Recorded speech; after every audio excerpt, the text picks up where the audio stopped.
Hello everyone, आज हम शिक्षा निर्देशालय राष्ट्रीय राजधानी क्षेत्र दिल्ली की वर्कशीट 64 करेंगे। ये 7 दिसंबर की जनवरी की है, गणित की, क्लास 9th की, व्रत एक। आज हम व्रत का पार्ट 1 करेंगे। तो व्रतीय आकार को जानेंगे। तो क्या आप जानते हैं ये सभी वस्तु गोल है, और जो ये गोल वस्तु होती है इसी को व्रताकार कहते हैं। ये जो गोल अवस्था होती है पहिए की, किसी घड़ी की, चूड़ी की, सिक्कों की, इसको व्रत कहते हैं। एक प्रकार लीजिए तथा इसमें एक पेंसिल लगाइए और प्रकार से नुकीले सिरे के कागज के पृष्ठ पर रखिए। अब नुकीले सिरे को उस बिंदु पर स्थिर पेंसिल वाले सिरे से एक चक्कर घुमाइए, और ये जो चक्कर बनेगा ये आपका गोल बनेगा, जिसे व्रत या सर्कल कहा जाता है। तो अब ये जो यहाँ पे मेन पॉइंट है जहां से आपने खींचा, ये कहलाती है हमारी केंद्र, सेंटर।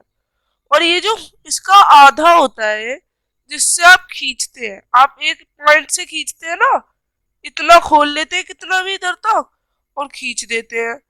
तो ये जो खींचते हैं जितना आपने यहाँ पे पेन पॉइंट रख के और यहाँ पेंसिल रख के खींचा, तो ये आधा पॉइंट जो है पूरे का ये त्रिज्या कहलाता है। और जब इसका डबल होता है तो ये क्या कहलाता है, ये हमारा व्यास, डायामीटर कहलाता है।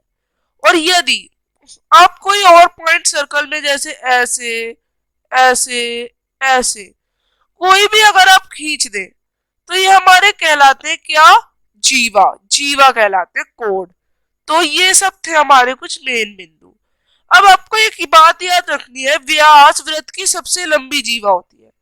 जो व्यास होती है, डायमीटर होती है, सबसे लॉन्गेस्ट कोड होती है। तो दो बिंदुओं के बीच के वृत्त के भाग को एक चाप, आर्क कहते हैं। तो बड़े भाग को दीर्घ चाप तथा छोटे भाग को क्या कहते हैं, लघु चाप कहते हैं।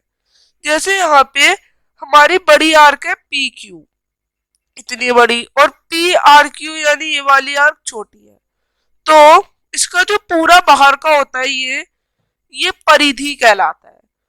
और दो तरह के होते हैं इसमें, जीवा तथा प्रत्येक चाप से एक मध्य क्षेत्र का वृत्तखंड सिगमेंट कहलाता है। और दीर्घ चाप पर बने वृत्तखंड को दीर्घ वृत्तखंड कहते हैं, बल्कि छोटे वाले पे लघु त्रिज्या खंड कहते हैं। इस तरह से हम इनको नाम देते हैं। तो आइए अब क्वेश्चन करते हैं। 4 सेंटीमीटर त्रिज्या का एक वृत्त खींचिए। वृत्त पर एक त्रिज्या, व्यास और जीवा दिखाइए। तो आप इस तरह से बना के दिखा सकते हैं। अब जीवा यहाँ पे सी डी भी हो सकती है, ओ बी भी हो सकती है, ओ ए भी हो सकती है, और ए बी भी हो सकती है। वही आपकी त्रिज्या ओ बी और ओ ए है और व्यास ए बी है। अगला है 5 सेंटीमीटर त्रिज्या का एक वृत्त खींचिए। वृत्त पर दो बिंदु ए और बी से एक प्रमुख और एक लघुखंड दिखाइए। तो आप इस तरह से दिखा सकते हैं जैसे मैंने दिखाया है। तीसरा प्रश्न भी आप इसी तरह से करेंगे। 6 सेंटीमीटर वाला एक वृत्त खींच के एम और एन में बनाएंगे, प्रमुख क्षेत्र और लघु क्षेत्र। इस तरह से आप दर्शाएंगे। यहाँ पे वर्कशीट आप लोगों की खत्म होती है। अब हम मिलेंगे अगली वर्कशीट्स के संग। तब तक के लिए बाय एवरीवन। चैनल को लाइक करें, सब्सक्राइब करें एंड शेयर करें।